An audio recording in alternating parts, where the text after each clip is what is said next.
오늘 설교 제목을 한번 따라해 주시기 바랍니다. 타지 않는 떨기나무. 등산 좋아하시는 분들 많이 계시죠? 만일에 여러분들이 등산하고 계신 중에 큰 산불이 나서 강풍을 타고 불이 막 여러분 있는 쪽으로 몰려온다고 가정을 할 때, 자, 어디로 피하면 가장 안전할까요? 1번, 높은 곳으로 간다. 2번, 낮은 곳으로 간다. 3번, 산불이 한번 지나간 자리로 간다. 네, 우리 프라미스 교회 성도들은 무조건 100점입니다.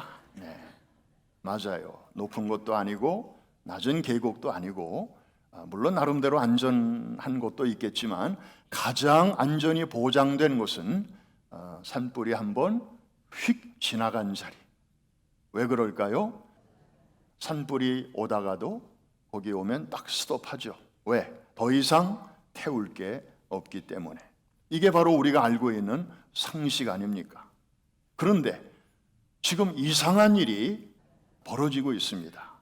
모세 앞에 너무 이상해서 모세가 점점 그 현장으로 가까이 가고 있는데, 우리도 같이 한번 가보시죠.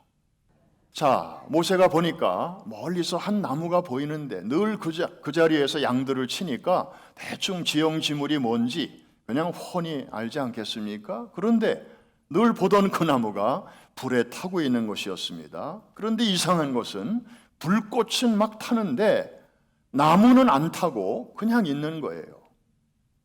보통 나무는 좀 타고 나면 그 다음에 좀 불꽃이 점점 이렇게 시들어가지 않습니까? 그런데 이번은 좀 달랐어요. 여러분, 불이 잘 타려면 재료가 있어야 됩니다. 쇠나 병은 불에 안 탑니다. 그래서 좋은 땔감이 있어야 불꽃이 이제 확 일어나게 되는데, 불은 계속 타오르는데 나무가 타지 않습니다. 이거는 뭐냐 하면 이 불은 나무에 의존하지 않는다는 거죠. 나무와 관계없이 지금 불이 타고 있다는 겁니다.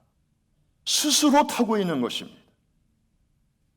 이 이상한 광경은 거기에 하나님의 놀라운 메시지가 있었던 것이죠. 자, 지금 이 상황은요, 컨텍스트가 뭐냐 하면 하나님께서 모세에게 최초로 나타나셔서 당신이 어떤 분이신가를 소개해 주시는 매우 중요한 장면입니다. 자, 그 대화를 직접 우리 들어볼까요? 13절과 14절인데 13절은 제가, 그 다음 14절은 여러분이 한번 읽어주시기 바랍니다. 모세가 하나님께 아뢰되 내가 이스라엘 자손에게 가서 이르기를 너희의 조상의 하나님이 나를 너희에게 보내셨다 하면 그들이 내게 묻기를 그의 이름이 무엇이냐 하리니 내가 무엇이라고 그들에게 말하리이까? 그 다음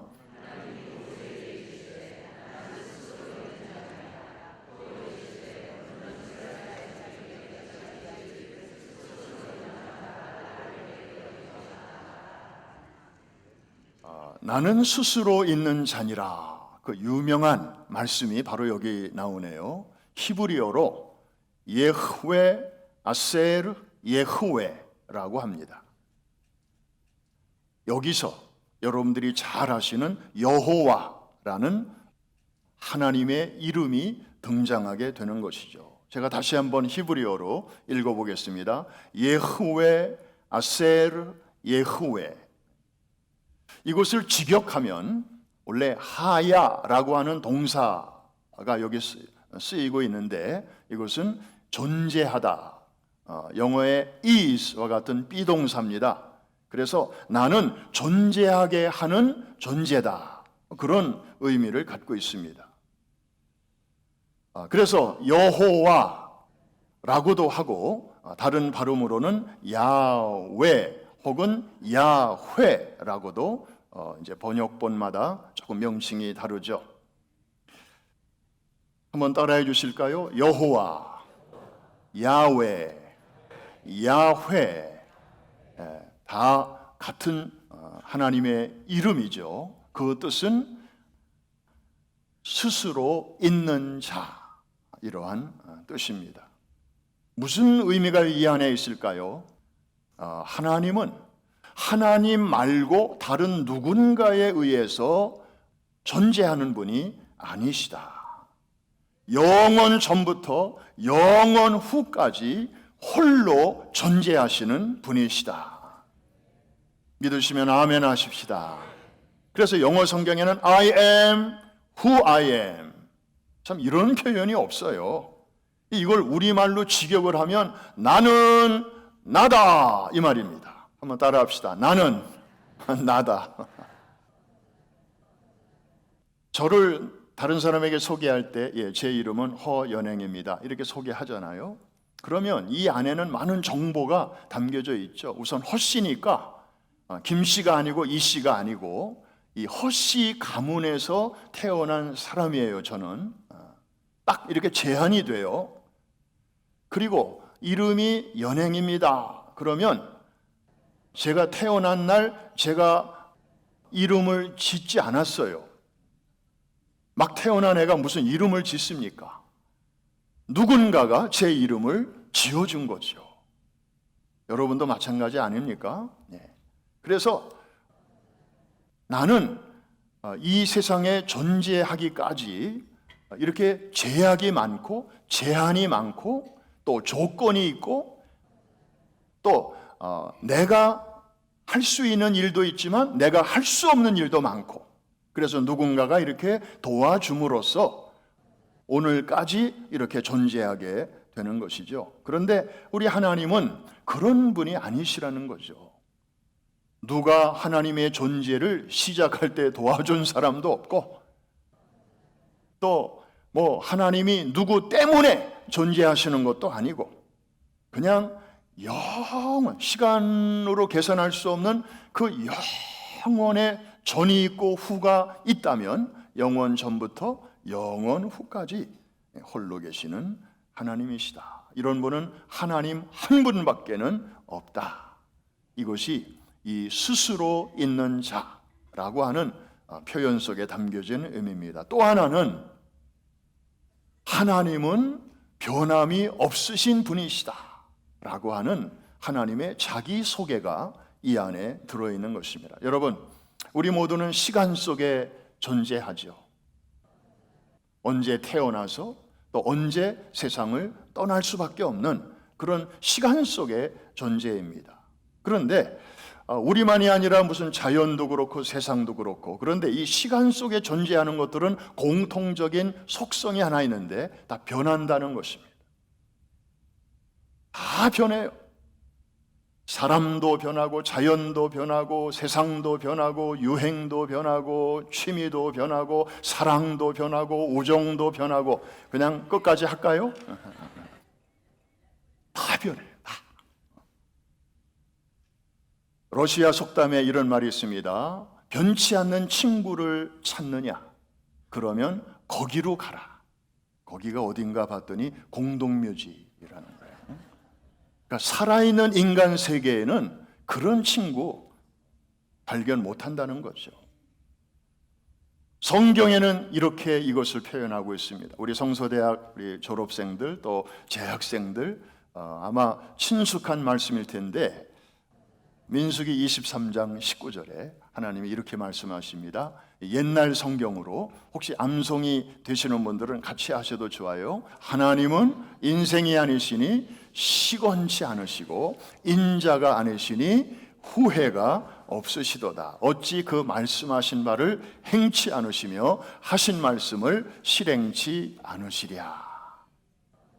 여러분, 이 말씀의 뜻이 무엇입니까? 하나님은 변치 아니하시는 분이라는 거예요. 어제는 약속을 해놓으시고 내가 그런 약속 했어? 이러시는 법이 없다는 거예요. 우리가 사람에게 가장 실망을 느낄 때가 언제입니까? 바로 상대방이 변덕을 부릴 때. 나는 그때 그 말만 믿고 철석같이 믿고 그렇게 다 다 지금 준비하고 있는데 만나서 얘기를 해보니까 저 사람은 그냥 그때 해본 얘기였고 아예 기억조차 하지 못하고, 그럴 때 얼마나, 그때 이제 우리 마음속에서 무슨 생각이 듭니까? 세상에 믿을 놈 하나도 없네. 응? 근데 하나님께서는요, 그런 경험을 통해서 정말 우리에게 필요한 교훈을 주고 계시는 거예요. 맞아, 사람은 믿음의 대상이 아니야. 오직 믿으리는 하나님, 예수님, 성령님 밖에 없는 줄로 믿습니다. 그냥 우리 사람은요, 아무리 좋은 뜻으로 그 사람을 도와주려고 약속도 하고 이런 말 저런 말 할 수는 있지만 거기 다 책임 못 져요. 하룻밤 자고 나면 또 다른 일들이 생기고 또 다른 변수가 생기고 또 다른 상황이 막 치고 들어오면서 도와주고 싶어도 그렇게 못할 때가 많거든요. 뭐 상대방만 그러겠어요? 나도 누군가에게 그런 변덕 아닌 변덕을 부릴 때가 얼마나 많겠습니까? 여기서 자유로울 수 있는 사람은 아무도 없어요. 그래서 그저 우리 사람은 그저 서로 불쌍히 여기고 그리고 사랑해 주어야 할 대상이지 믿음의 대상은 아니로구나. 성경에도 보면 도울림이 없는 인생 방백들을 의지하지 말고 오직 여호와 하나님을 신뢰하라고 성경은 우리에게 말씀하고 있습니다. 우리 하나님은 본질, 성품, 의지에 변함이 없으십니다.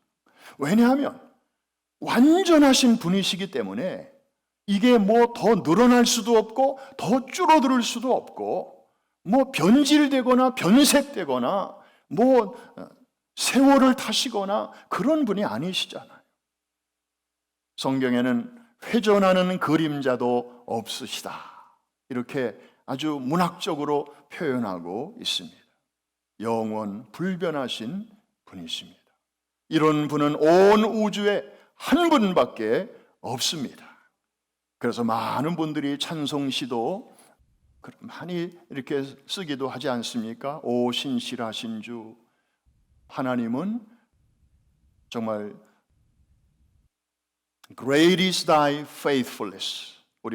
우리 성경 찬송가에 오 신실하신 주라는 제목으로 번역이 되어 있죠. 하나님의 그 미쁘시고 변함이 없으신 그 신실하심을 이렇게 찬양을 하기도 하고, 또 하나님 한 번도 나를 실망시킨 적 없으시고 하는, 또 요즘에 그런 CCM 찬송도 있고, 우리 스페니쉬, 라틴 아메리카 가면 그분들이 또 부르는 찬양 중에도 하나님의 신실하심을 노래하는 그런 찬양들이 많아요. Tu fidelidad es grande. 주님의 신실하심은 너무나 큽니다. 나디에 꼬모뚜, 그런 분 세상에 또 없습니다. There is none like you. 주님 같은 분 세상에 없음을 높이고 있는 찬양들이죠. 여러분, 그 하나님이 오늘도 여러분의 삶을 보고 계시고 듣고 계시고 알고 계시다는 사실 믿으시면 아멘 하십시다. 출애굽기에서 우리가 만나는 하나님의 성품 아닙니까? 내가 듣고 보고 알고 그리고 내려와서 건져내고 인도하여 데리고 가려 하노라. 이 하나님의 움직임, 하나님의 동선, 하나님의 마음. 나는 스스로 있는 자니라. 이 타지 않는 불꽃을 통하여 모세에게 지금 말씀하고 계시는 것입니다. 자, 우리가 하나님은 스스로 계신 분이다 라고 하는 이 말씀 속에서 또 하나 생각해 봐야 할 것이 있습니다.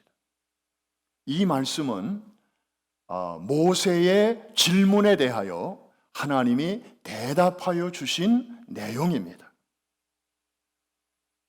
우리가 몇 주 전에 한번 살펴봤습니다마는 우리가 살다 보면 한 번쯤 묻는 질문이 있지 않습니까? 나는 과연 누군가? 어디서 와서 어디로 가는 존재인가?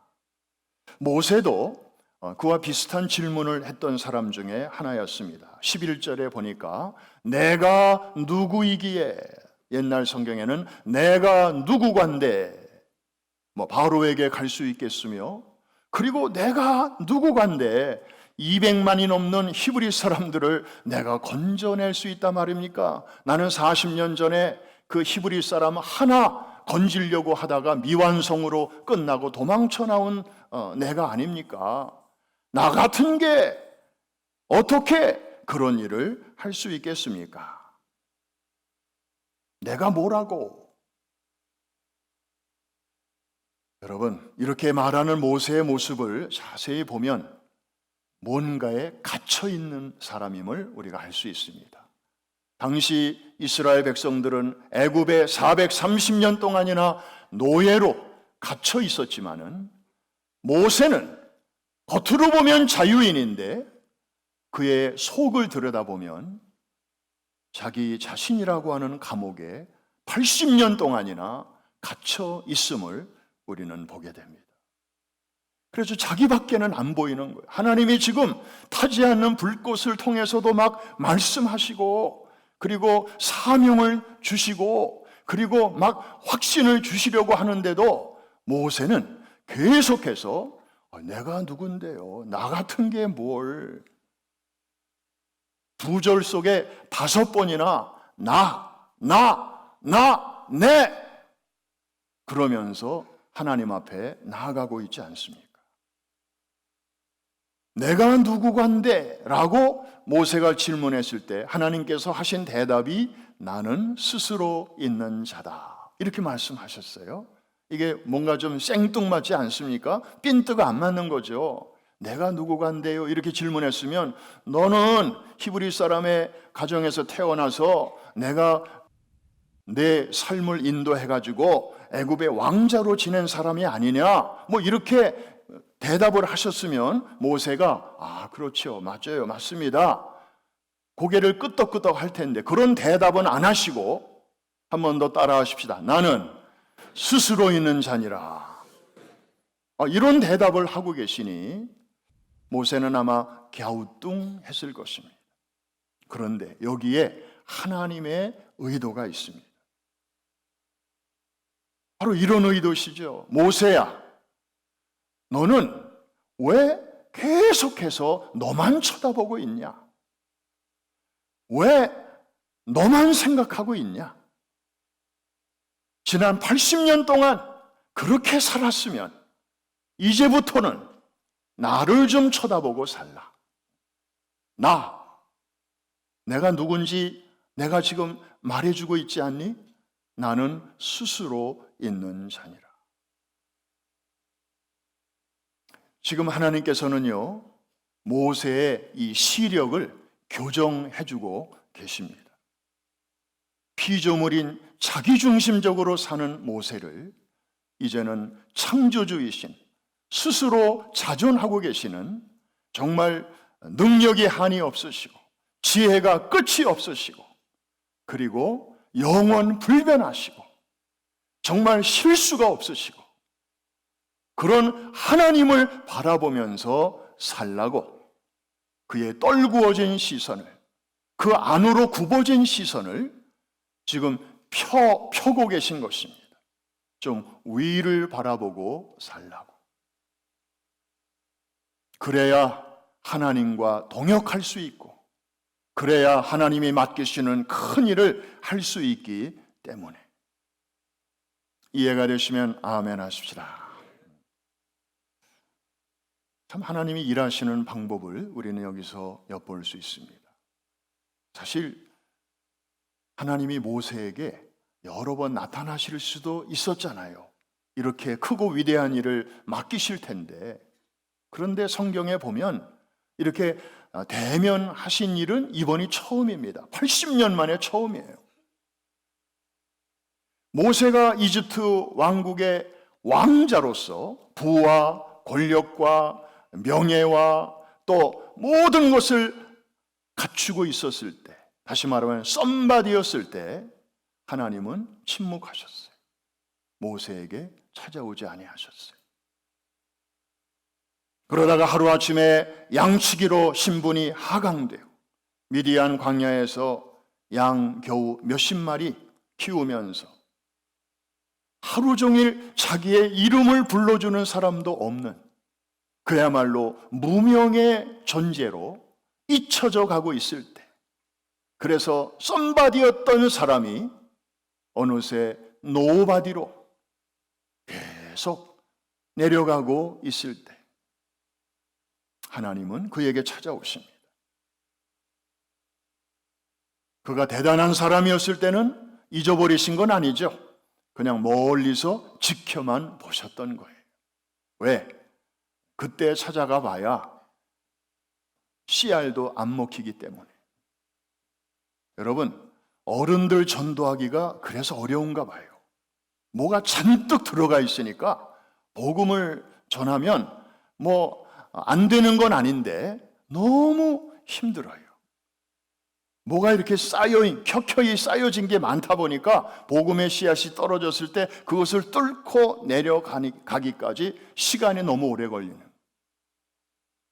그런데 어린이와 청소년들은 비교적 뭐가 그렇게 막 잔뜩 딱딱한 게 많이 들어있지는 않으니까 복음을 전할 때 비교적 쉽게 받아들이는 거죠. 하나님께서 우리 교회를 통하여 지금 414 윈도우 사역을 전 세계적으로 요원의 불길처럼 퍼뜨리게 하시는 그 전략, 하나님께서 주신 놀라운 전략인 줄로 믿습니다. 그러니까 모세가 이제 완전히 노바디가 되었을 때 하나님께서 모세에게 찾아오셨어.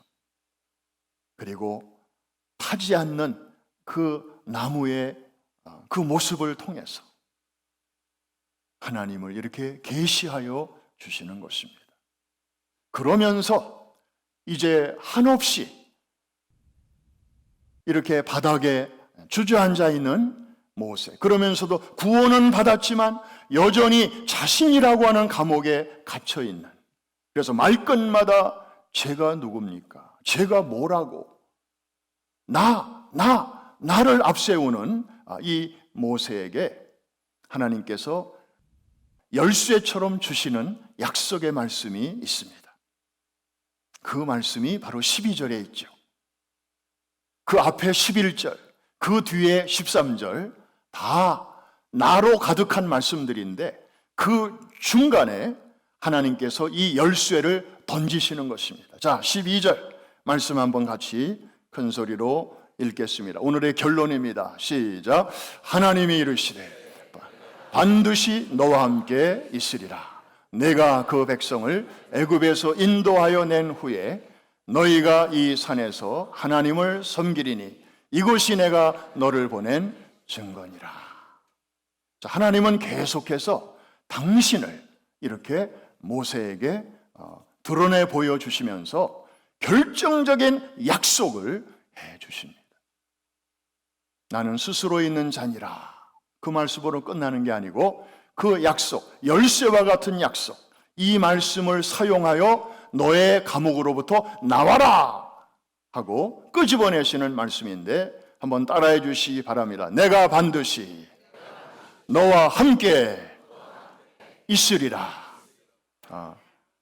이번에 지금 이 말씀은 여러분이 이렇게 읽으시는 거로 봐서 그거 모세에게 주신 말씀이로구나 이렇게 생각하고 읽으셨으니까 다시 한번 할 때는 나에게 주시는 말씀으로 한번 받으시면서 여러분이 알아서 억양을 한번 넣어 보시기 바랍니다. 따라해 주세요. 내가 반드시 너와 함께 있으리라. 좋습니다. 이번에 다 같이 한번 이 말씀을 한꺼번에 나에게 주시는 약속의 말씀으로 우리 선포합니다. 시작. 내가 반드시 너와 함께 있으리라. 믿으시면 아멘. 오른손을 높이 들고 다시 한번 시작. 내가 반드시 너와 함께 있으리라.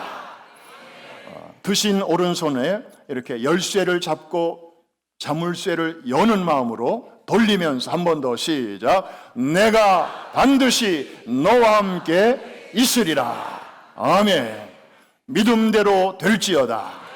모든 닫힌 것이 열릴지어다. 여러분들의 감옥에서 나오시기를 바랍니다. 놀라운 세계가 펼쳐지게 될 것입니다.